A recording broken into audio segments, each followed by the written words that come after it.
ಸರಿ ಕೊಡ ಪೋಸು ಹಿಂಗ್ ಮಾಡು.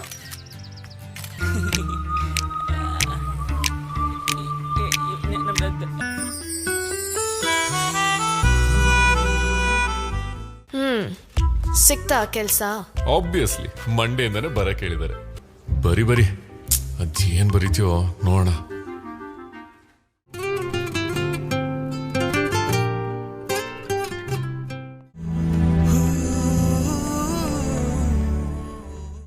Halo teman-teman, apa kabar kalian semua? Semoga sehat selalu dan dilancarkan rezekinya ya. Kali ini kita akan membahas alur film berjudul Sang Sastra karya Ganapati yang rilis pada tahun 2018. Film ini mengisahkan seorang kartunis yang memiliki penyakit sindrom tangan, sehingga tangannya sering melakukan hal yang di luar dugaan.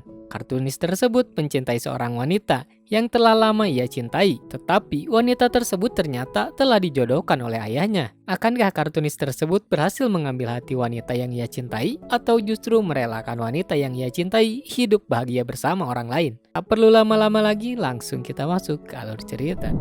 Di awal kisah, diperlihatkan sekelompok orang sedang berdemo di depan kantor menteri. Terlihat pula lukisan kartunis sarkas untuk Menteri Admaran.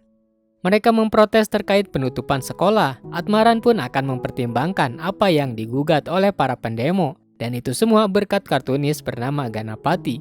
Ganapati mempunyai hobi melukis dan membuat kartun. Waktunya pun ia sering habiskan untuk membuat kartun. Tetapi ia tak menghasilkan uang dalam hobinya tersebut, sehingga membuat marah Sudakar yang merupakan ayahnya. Sudakar pun sering membandingkan anaknya dengan tetangga sebelah, tetapi Ganapati kemudian membalasnya dengan membandingkan orang tuanya dengan orang lain yang lebih kaya. Di pagi hari, Sudakar mengajak untuk menghadiri tunangan putri temannya. Ganapati pun berpakaian seadanya. Sesampainya di tempat acara, Sudakar kemudian bertemu dengan temannya. Temannya kemudian menanyakan pekerjaan Ganapati. Ia menjawab seorang kartunis. Pekerjaan tersebut nampak dianggap rendah. Teman Sudakar kemudian memperkenalkan anaknya yang bekerja sebagai insinyur otomotif di Jerman dan ia kini sedang liburan. Tidak lama kemudian ia juga bertemu dengan temannya bernama Prasad. Lagi-lagi Ganapati ditanya terkait pekerjaannya. Prasad dan temannya kemudian saling membanggakan satu sama lain dan menganggap kartunis tidak ada nilainya. Sudakar kemudian menasihati Ganapati, jika ia ingin menikahi wanita cantik dan baik, maka ia harus mempunyai pekerjaan yang baik dan gaji yang baik. Tapi Ganapati menyinggung Sudakar karena ia pun bercerai. Ganapati kemudian mendapatkan proyek sampingan sebagai kartunis. Di sana, Busman yang merupakan temannya menyarankan agar Ganapati memasarkan dirinya supaya orang lebih kenal dengan karya yang ia buat. Busman pun menyinggung apa gunanya gelar S2 jika ia tak bisa memperkenalkan karyanya. Busman lalu menyuruhnya untuk mengunggah karyanya di YouTube dan Facebook. Namun Ganapati enggan menanggapi. Busman lalu berinisiatif memfotokan dan mengunggahnya di Facebook. Busman kemudian mengabari Ganapati untuk memeriksa Facebooknya. Karena Busman sudah mengunggah beberapa foto, ia kemudian mencoba membuka Facebook dan menanyakan apa itu. Busman kemudian menjelaskan bahwa ia membuat fanspage Facebook untuk mengunggah hasil karya Ganapati. Ganapati kemudian terus berusaha untuk mencari pekerjaan. Ia pun akhirnya berhasil mendapat panggilan untuk interview. Tetapi ia harus menunggu beberapa menit sebelum interview. Setelah itu, Narendra kemudian menyuruh Shruti untuk memanggil orang yang akan dipanggil selanjutnya. Ternyata, Ganapati sudah mengenal Shruti karena ia merupakan temannya ketika kuliah. ನೀನು ಈ ಆಫೀಸಲ್ಲಿ ವರ್ಕ್ ಮಾಡೋದಾ? ಓ ಮೈ ಗಾಡ್, ನನಗೆ ನಂಬಕ್ಕೆ ಆಗ್ತಾ ಇಲ್ಲ. Narendra lalu memberikan tantangan ke Ganapati. Ia kemudian dites untuk membuat kartun yang bagus dan menarik. Ganapati awalnya kesulitan karena keadaan kantor yang sempit dan berisik. Tapi akhirnya ia pun berhasil menyelesaikan kartunnya. Ia pun akhirnya diterima kerja. Ganapati kemudian mengabari bahwa ia kini bekerja di kantor tersebut dan ia pun merayu Shruti bahwa kini dirinya bisa melihat setiap hari. Shruti kemudian menyuruh untuk tidak menggodanya lagi seperti masa kuliah. Ganapati pun mengiyakan, tetapi ia hanya akan menyukai dan tersenyum. Pada saat bekerja ia selalu memandang Shruti dengan tatapan cinta.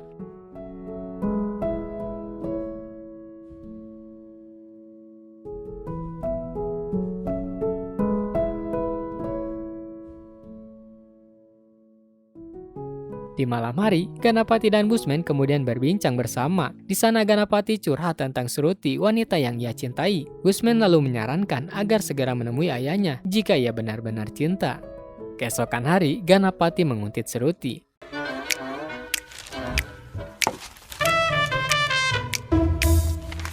Ramanna last month client sales file ಎಲ್ಲಿದೆ?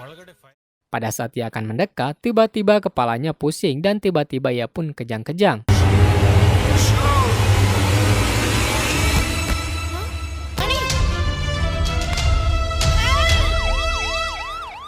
Dr. Ashok kemudian memberitahu bahwa Ganapati khawatir tentang sesuatu sehingga membuatnya seperti itu.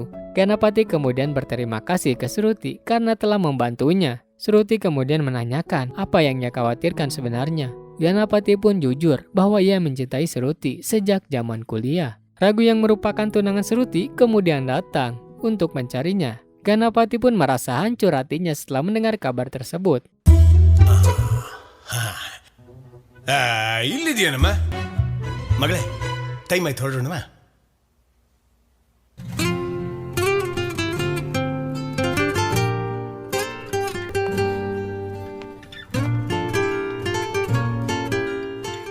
Ganapati pun terpaksa dioperasi karena penyakit yang dideritanya. Ketika Ganapati sudah sembuh, ia kemudian menelepon Shruti. Saat telepon baru saja diangkat, tiba-tiba ibunya memanggil Shruti sehingga panggilan pun diakhiri. Ganapati dan Busman kemudian pergi berdua untuk menaiki motor. Ganapati lalu curhat terkait Shruti. Busman kemudian menyuruhnya untuk tidak melanjutkan hubungan mereka karena merasa Shruti tak peduli kepada Ganapati. Ganapati lalu menjawab, "Bukankah waktu itu kau menyuruhku untuk melamarnya?" Tetapi Busman beralasan bahwa ia berbicara saat sedang mabuk, jadi jangan dianggap serius. Pada saat lampu merah, Busman menggoda seorang wanita, tetapi Ganapati menggagalkan rayuannya.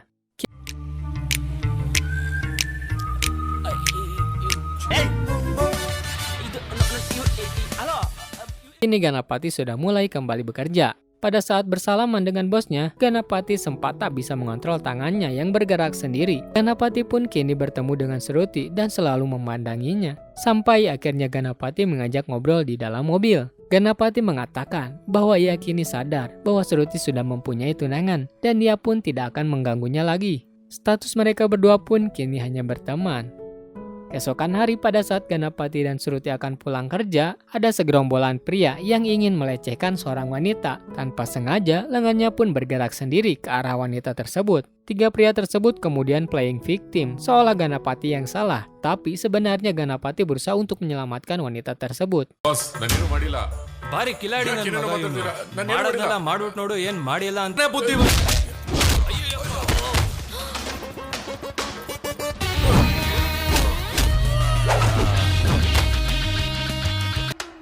ಏನ್ ಗುರು ಆಯ್ತು ಇದಕ್ಕೆ? ಯಾಕೆ ಹಿಂಗಾಡ್ತಿದೆ? ಶ್ರುತಿ ಶ್ರುತಿ ಶ್ರುತಿ ನನ್ನ ಮಾತು ಕೇಳು. ಶ್ರುತಿ ನನ್ನ ಮಾತು ಕೇಳು. ಶ್ರುತಿ. Ganapati lalu mendatangi dan mempertanyakan ke Ashok tentang tangan kirinya yang bergerak sendiri. Ashok sempat tak percaya, sampai akhirnya tangan kiri Ganapati menamparnya. Ashok lalu menganggap bahwa kasusnya adalah aneh, ia harus konsultasi dengan dokter lain. Pada saat Shruti belanja dengan Sahana, ia berpapasan dengan Ganapati. Di sana Ganapati mencoba untuk menjelaskan bahwa bukan dirinya yang melakukan hal tersebut terhadap wanita itu, karena tangannya bergerak sendiri. Shruti pun tak percaya dan meninggalkannya. Lengan Ganapati tak sengaja kemudian menggendong bayi Sahana. ನಿಂತ್ಕೋ, ನನ್ನ ಮಾತು ಕೇಳು. ಶ್ರುತಿ. Di sana, Ganapati pun meyakinkan Shruti lagi dan dia pun menjelaskan bahwa dirinya akan diperiksa besok oleh dokter. Keesokan hari Ganapati mendapat tes dari dokter. Awalnya, ia berhasil menebak kata-kata yang diberikan oleh dokter. Tapi ketika muncul kata bunga, ia tak dapat melihatnya dan tangannya pun secara otomatis menggambarkan bunga. Ia kemudian mencoba dites menebak angka, tapi ia pun gagal ketika menebak angka 1. Dokter kemudian menjelaskan bahwa Ganapati mengidap alien hand syndrome, yang artinya ia tak bisa memiliki kontrol atas tangannya sendiri. Kasus tersebut hanya dialami kurang dari 100 orang di dunia. Ashok pun menjelaskan bahwa tak ada obat permanen menurut ilmu kedokteran. Kini Ganapati hidup dalam keadaan tangan kiri yang tiba-tiba suka bergerak sendiri. Tangannya tersebut telah banyak membuat masalah bagi Ganapati dan orang di sekitarnya. ಇವನೇ ಸಂಕಷ್ಟಕರ ಗಣಪತಿ ಕೈ ತರಬೇಕು ಇವನ ಎಡಗೈ ಇವನೇ ಇವನೇ ಇವನೇ ಇವನೇ ಬರು ಕೈ ಮುಗಿಯದಕ್ಕೆ ಬೇಕಿದೆ ಇವನಿಗೆ ಇವನೇ ಸಂಕಷ್ಟಕರ Ganapati. Pada malam hari, Ganapati datang ke acara pesta ulang tahun anaknya Sahana. Di sana, Sautman yang merupakan suami Sahana mengungkit bayinya yang dipegang secara keras oleh Ganapati, tetapi Gautman sudah memaafkannya. Ganapati kemudian mendapati Shruti berduaan dengan Ragu. Pada saat akan meniup bolu ulang tahun, Ganapati tiba-tiba emosi melihat Shruti dan Ragu. Tanpa sengaja, lengannya pun menghancurkan bolu yang ada di hadapannya. Setelah itu Ragu memperingatkan kepadanya agar ia tak datang lagi ke pesta dengan masalah seperti ini. Lagi-lagi, tangannya usil dan menyiramkan air ke celana Ragu.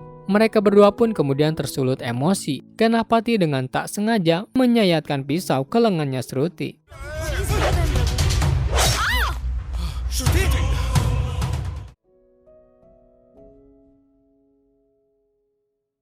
Selang beberapa lama saat di kantor, Ganapati meminta maaf, tetapi Shruti menyuruhnya untuk tidak mengganggunya lagi. Pada saat akan pergi melakukan pertemuan, Ganapati pun memaksa untuk ikut menumpang di mobilnya. Namun saat di jalan, mobilnya bocor. Kemudian mereka dengan terpaksa menaiki mobil bak. Sampainya di kantor klien tersebut melihat Shruti turun dari mobil bak yang dipenuhi kelapa dan menganggap ia anak seorang pedagang kelapa. Pada saat bertemu, apa yang diinginkan oleh Shruti langsung disetujui karena melihat kegigihannya. Thank you, sir. Thank you so much. It's okay. Pada saat akan pulang, Shruti lalu didatangi seorang polisi bernama Bomana karena ia telah naik di atas mobil bak. Shruti pun nampak ketakutan. Paper ಆಫೀಸಲ್ಲಿ sales executive ಆಗಿ ಕೆಲಸ ಮಾಡ್ತಾ ಇದ್ದೀನಿ. ನಾನು ಏನು ಮಾಡಿಲ್ಲ, ನನ್ಗೇನು ಗೊತ್ತಿಲ್ಲ. ಅಯ್ಯೋ ಅಳಬೇಡಮ್ಮ, ಗಣಪತಿ ನನ್ನ ಫ್ರೆಂಡು ಕಣಮ್ಮ. ಈ ಬಕ್ರಾ ಮಾಡಿದ್ದ ಐಡಿಯಾ ಎಲ್ಲ. Shruti pun melanjutkan pertemuan kedua. Klien yang kedua ketakutan oleh polisi karena ia merasa polisi akan membongkar kasus lamanya. Padahal polisi tersebut hanya mengantarkan Shruti. Dengan cepat orang tersebut mau memasang iklan di koran perusahaan yang Shruti tawarkan. Setelah itu Shruti berterima kasih ke Ganapati karena atas bantuannya ia bisa menemui kliennya. Shruti lalu curhat dengan keputusan perjodohan yang dilakukan oleh ayahnya. Ia sebenarnya ingin memutuskan hubungan dengan Ragu, tetapi ia masih bingung. Tak terasa mereka berdua menghabiskan waktu hingga larut malam, dan busman lalu memberikan kunci ke Shruti. Ia pun pamit untuk pulang. Pada saat Ganapati akan pulang, ia kemudian dipanggil oleh ayah Shruti. Di sana ayahnya menyuruh untuk memilih kartu undangan yang terbaik menurut Ganapati. Ganapati pun dengan terpaksa menuruti kemauan ayah Shruti. Ganapati kemudian kerja dan membuat kartun yang menyindir lagi Menteri Atmaran yang terkena kasus skandal. Kemudian kartun tersebut heboh dan viral sampai rumah dan kantornya kemudian mendapatkan ancaman dari orang-orang bayaran.